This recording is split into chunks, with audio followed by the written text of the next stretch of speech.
এদিকে রোববার ঢাকা উত্তরের ৩টি আসনে জনসভা শেষে রাতে রাজধানীতে আরও ৩টি নির্বাচনী সমাবেশে বক্তব্য রাখেন তারেক রহমান।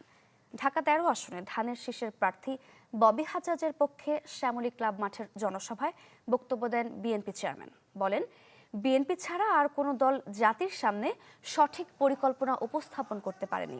জানান, যতক্ষণ পর্যন্ত দেশের আইন শৃঙ্খলা কঠোর হাতে নিয়ন্ত্রণ করা না যায় ততক্ষণ পর্যন্ত কোনো পরিকল্পনাই সফল হবে না।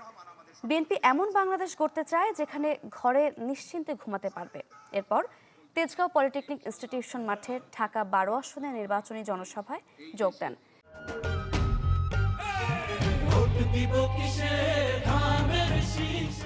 বলেন, এর আগেও কয়েকবার দেশ পরিচালনার অভিজ্ঞতা রয়েছে বিএনপির, যা অন্য কোনো দলের নেই।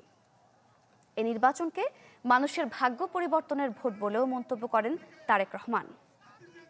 বাংলাদেশের জনসংখ্যার অর্ধেক জনসংখ্যা হচ্ছে নারী। এই নারীদেরকে যদি আমাদের স্বাবলম্বী করতে না পারি, তাহলে কোনোভাবেই আমরা বাংলাদেশকে সামনের দিকে এগিয়ে নিয়ে যেতে পারবো না। এবং এই জন্য এই নারীদেরকে স্বাবলম্বী করার জন্য, সেটি গ্রামে হোক শহরে হোক, বিশেষ করে খেটে খাওয়া যারা মানুষ সেই সকল পরিবারগুলোকে, সেই সকল নারীদেরকে সহযোগিতা করার জন্য আমরা প্রত্যেকের হাতে হাতে একটি ফ্যামিলি কার্ড পৌঁছে দিতে চাই।